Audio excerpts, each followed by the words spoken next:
कल जो तुमने वीडियो की उस पर वकला के मामले के ऊपर हामिद खान, बासूल वकील और इमरान खान के साथ जोड़ के मैंने पहले भी इसको सराहा, लेकिन अब मैं एक और ख़बर आपके साथ शेयर करने जा रहा हूँ, आप और नाजरीन के साथ, फिर आप उस पर कमेंट करेंगे।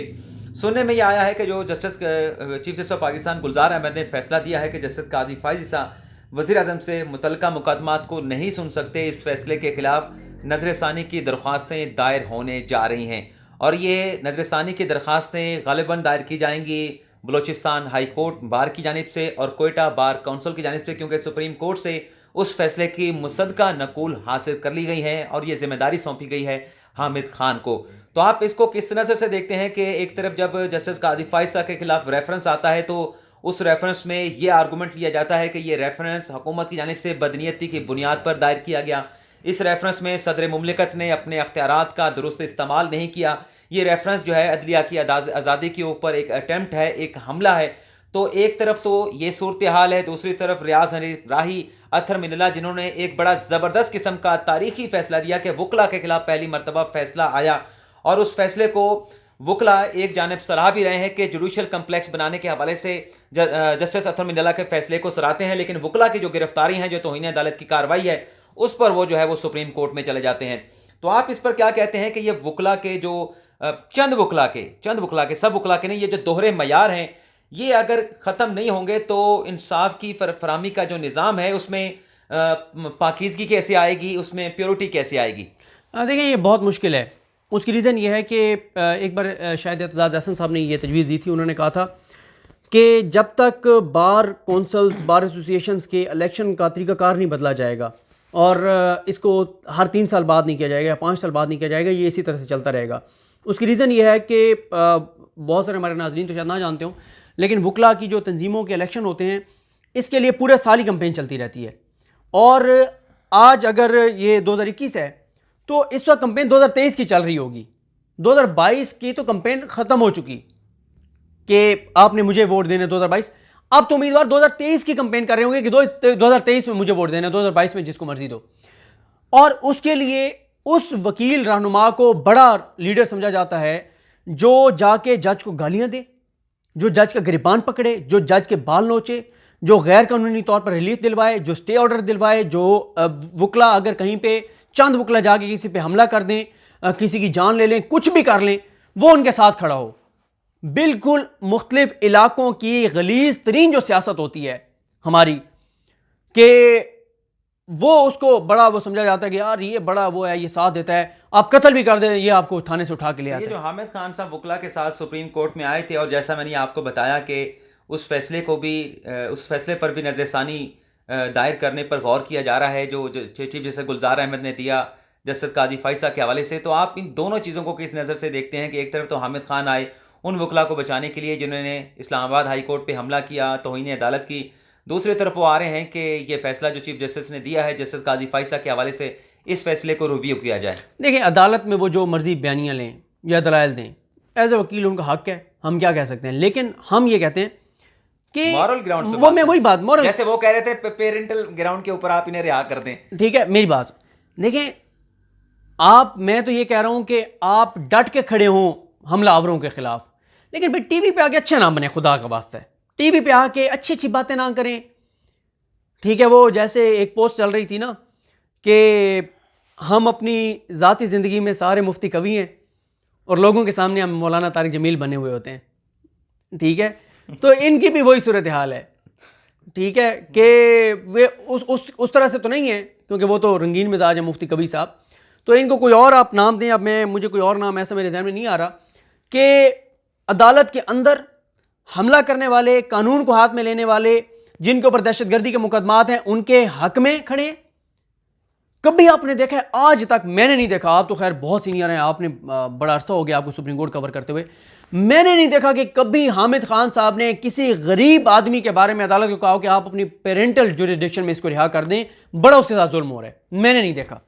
मैंने आज तक, शायद मैंने सुप्रीम कोर्ट लेट कवर करना शुरू किया है, लेकिन मैंने आज तक, मैं हामिद खान साहब की एक अच्छी बात बताऊं जो उन्होंने हमारे सामने एडमिट की थी। इमरान खान के बारे में एक तासुर है जो उनके मुखालफिन देते हैं कि इमरान खान बड़े ज़िद्दी हैं, फैसला कर लेते हैं तो रिवर्स नहीं होते। लेकिन हामिद खान साहब की ये राय थी अभी कुछ अर्सा पहले, ये साल से ज़्यादा अरसे की बात नहीं, उनसे पूछा कि आप इमरान खान के साथ इतना अरसा रहे, आप इमरान खान साहब के बारे में क्या कहते हैं, वो क्यों ज़िद्दी हैं, अपने फैसलों पे क्यों अड़ जाते हैं? तो खान साहब ने पता इमरान खान साहब के बारे में क्या कहा?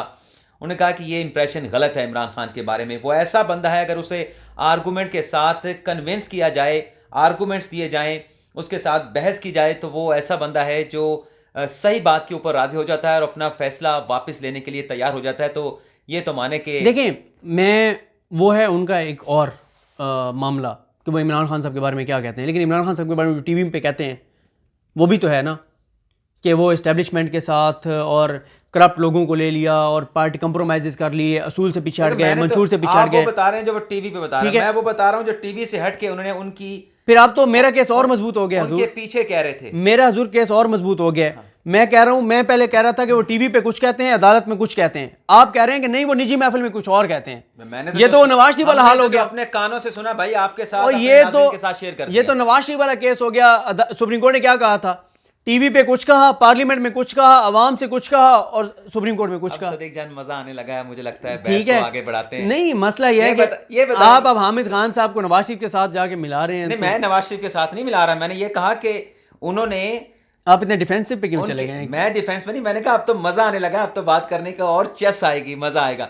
अच्छा ये बताएं यार सदीक, आज सोहेल वड़ाइच ने एक कालम लिखा, और इससे पहले आपको याद हो जब कोविड नया नया आया था तो सोहेल वड़ाइच के कालम बड़े चलते थे यूट्यूब के ऊपर, खासतौर पर हमारे और आपके एक बड़े मुश्तरका दोस्त भी हैं, वो उनके कालम पढ़ के पूरा प्रोग्राम कर देते थे, हुकूमत गिरा देते थे, हुकूमत और एस्टेब्लिशमेंट के दरमियान, इमरान खान और फौज के दरमियान वो इख्तलाफात भी पैदा कर देते थे। आज भी एक कालम सोहेल वड़ाइच में लिखा है जिसमें वो कहते हैं कि जो पहला प्लान था कि इमरान खान अपनी हुकूमत के 5 साल पूरे करेंगे, उस प्लान पे अमल रोक दिया गया है। नया एक प्लान बनाया गया है जिसमें नून लीग के लिए भी गुंजाइश पैदा की गई है, और नए प्लान के मुताबिक सियासी जो हालात हैं उन्हें देखते हुए इमरान खान की 5 साला मुद्दत का फैसला किया जाएगा। इसे मशरूत कर दिया गया है सियासी हालात व वाक़यात के साथ। लेकिन जितनी पहली प्रेडिक्शन सोहेल वड़ाइच ने की है वो तो दुरुस्त साबित नहीं हुई, तो क्या ये प्रेडिक्शन भी दुरुस्त साबित हो सकती है? देखिए ये ज़ाहिर है, अभी मैंने भी कोशिश कर रहा था, बहुत सारी चीज़ें चल रही थी कि मेरी किसी से बात हो सके, और सच्ची बात यह है कि मुझे कोई ज़्यादा इन्फॉर्मेशन नहीं मिल सकी।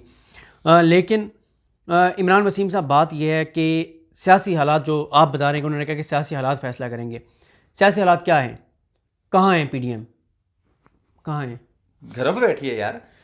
लॉन्ग मार्च, धरना, GH क्यों जाएंगे, ज़मीनी इलेक्शन नहीं लड़ेंगे, सेनेट इंतखाबात नहीं होंगे, सिंध असम्बली ख़त्म कर देंगे, इस्तीफ़े दे के बाहर आ जाएंगे, आग लगा देंगे, सड़कें बंद कर देंगे, मुल्क रोक देंगे, ये कर देंगे। कहाँ हैं? कोई एक चीज़ बता दें, एक चीज़ बता दें जो उन्होंने 20 सितंबर के अपने एक्शन प्लान में कही और उसको पूरा किया। बता दें एक चीज़ कौन सी है? यार मुझसे क्या पूछ रहे हो? नहीं, मैं इसलिए आपसे पूछ रहा हूँ एज ए जर्नलिस्ट। मैंने तो कहा जो कॉलम लिखा है उस कॉलम में जो पहले दावे किए गए, मैं इसलिए पिछले साल जो किए गए थे वो तो दुरुस्त नहीं हुए थे। मुझे अंदाजा है, दावों के हवाले से आप क्या मुझे कहते हैं? अंदाजा है, मुझे पता है आप उस लिस्ट में नहीं हैं जो कि कई बार हुकूमत को घर भेज चुके हैं। लेकिन मैं आपसे पूछ रहा हूँ ना कि आप रोज़ाना टीवी देखते हैं, आप अखबारें पढ़ते हैं, आप लोगों से मिलते हैं। सुप्रीम कोर्ट में आपको पता है हर रोज़ कोई एक बड़ी शख्सियत आई हुई होती है, वो ऑफ द रिकॉर्ड उनसे बातें होती हैं।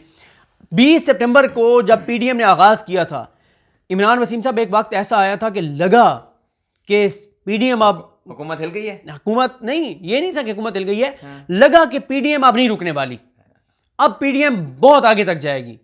और आपके दोस्त हामिद मीर साहब ने कहा था कि मैंने कहा मेरे उस दोस्त का जिक्र करने लगे। अच्छा नहीं वो जिन्होंने हलवा भिजवाना था मौलाना के लिए। हाँ, हामिद मीर साहब ने कहा था कि इस्तीफे तो बहुत पीछे रह जाएंगे, इस्तीफे तो बहुत पीछे रह जाएंगे, बात बहुत आगे निकल जाएगी।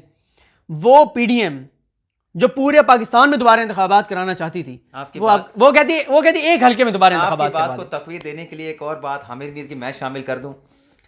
13 दिसंबर को जो लाहौर का जलसा हुआ था ना, PDM का जलसा, उसके बाद भी हामिद मीर ने यह कहा था कि इस जलसे के बाद जो PDM करने जा रही है तो हुकूमत जो इस्तीफे मांग रही है अपोजिशन के, हुकूमत अपोजिशन के इस्तीफे भूल जाएगी और दूसरे जो वो काम करने जा रही है हुकूमत के खिलाफ, वो बहुत चीज़ें जो है वो हुकूमत को भारी पड़ेंगी। तो ये भी तो दावा था ना हामिद मीर साहब। देखिए बात ये है, वो एक और एंकर हैं, वो पता है क्या करते हैं, वो अपने प्रोग्राम में ना 8-10 किस्म की बातें करके रख लेते हैं।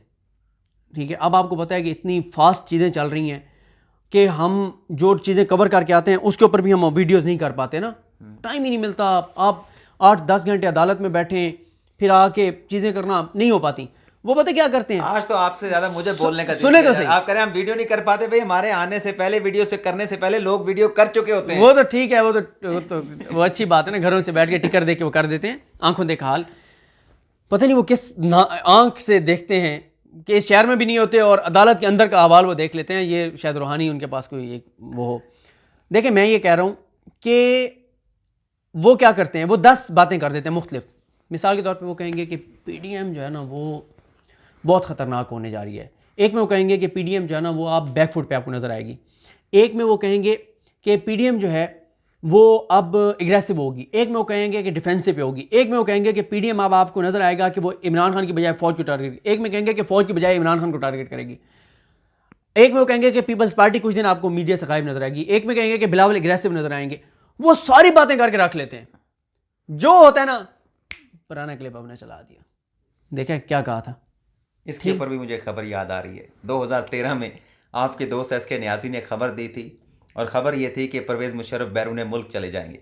3 साल तक परवेज़ मुशर्रफ यहाँ पाकिस्तान में रहे, घर में उनकी नज़रबंदी रही, और 2016 में उनका नाम ECL से निकलता है और वो बैरून मुल्क चले जाते हैं। तो अगले दिन खबर पता क्या लगती है, जो एसके न्याजी साहब का डेली पाकिस्तान अखबार है, उसमें खबर ये लगती है कि एसके न्याजी ने 3 साल पहले कह दिया था कि परवेज़ मुशर्रफ बैरून मुल्क चले जाएंगे। तो ये भी तो हो सकता है कि आपको भी पता है कि इसमें तो कोई शक नहीं है कि बहुत अरसा नवाज शरीफ डटे रहे थे कि मैं मुशर्रफ को नहीं जाने दूंगा। और आपके दोस्त हामिद मीर ने क्या कहा था, मैं गारंटी देता हूँ कि ये वापस आएंगे, और नवाज वापस नहीं शरीफ आएंगे तो इनकी सियासत खत्म हो जाएगी। हाँ, उन्होंने कहा था कि अगर नवाज शरीफ 1 माह में ना आया तो सबसे ज़्यादा प्रोग्राम मैं करूँगा। तो बहरहाल मुशर्रफ जाना तो चाहते थे और बहुत से लोग भेजना भी चाहते थे, लेकिन नवाज शरीफ पहले नहीं मान रहे थे, फिर बाद में मान गए थे और वो चले गए। तो ये पाकिस्तान की सियासत में ना रोज़ाना ऐसी तब्दीलियाँ आती हैं, ऐसी तब्दीलियाँ आती हैं कि कुछ कहना कबल अज़ वक्त है। अब आप यहाँ से जा रहे हो और आगे धुंध हो, तो हो सकता है सारी रात आप कहीं इधर उधर खड़े हो जाएं और ना पहुँच सकें जहाँ आपने पहुँचना हो, क्योंकि धुंध भी तो बहुत खतरनाक है ना। तो पाकिस्तान की सियासत में जो धुंध है हालात की, छट जाएगी। नहीं, मैं कह रहा हूँ ये इतनी खतरनाक है यार। NA-75 डस्का के इलेक्शन पे तो इतनी आपस में इनकी मार धाड़, तसादम, नून लीग, PTI का। सेनेट के इलेक्शन पंजाब में तो मिलके बैठ के इन्होंने सीटें बांट ली, वहां पर तो बड़े मतलब आपस में शीरो उसकी रीज़न ये है कि जो है ना पंजाब में अपसेट करना बहुत मुश्किल है, क्योंकि एक सीट बनती है 40-42 MPs पे। अब 40-42 MPs को इधर उधर करना वो इतना आसान नहीं होता। बलूचिस्तान की सीटें बहुत थोड़ी हैं, KPK की थोड़ी हैं, वहाँ आसान है एक ग्रुप को मैनेज करना। पंजाब में मुश्किल है, इसलिए पंजाब में उन्होंने पता था उन्हें कि वो बड़ा अपसेट तो होना कोई नहीं है, तो रल खाओ रल खाओ तो मिल खाओ, नहीं हाँ, रल खाओ तो खंड खाओ। चले नाज़रीन, सदीक जान ने आज टाइम तो दिया, गपशप भी बड़ी मज़े की हुई। ख़त्म करने को तो दिल नहीं कर रहा था, क्योंकि बड़ी मुश्किल से हाथ आता है। अगली बार पता नहीं जनाब कब हमारे हाथ लगेंगे, कब आएंगे, बता दें फिर अगली बार। नहीं, बहुत जल्दी इंशाल्लाह, किसी दिन भी सुप्रीम कोर्ट इंशाल्लाह। चले नाज़रीन, पास रूम से बरह रास्त सदीक जान के तो पास बैठा हूँ, इससे तो इजाज़त नहीं चाहूँगा, लेकिन आपसे इजाज़त चाहते हैं। अगले प्रोग्राम में नई वीडियो के साथ, नई खबर के साथ आपकी खिदमत में हाजिर होंगे। पाकिस्तान जिंदाबाद, पाकिस्तान पाइंदाबाद।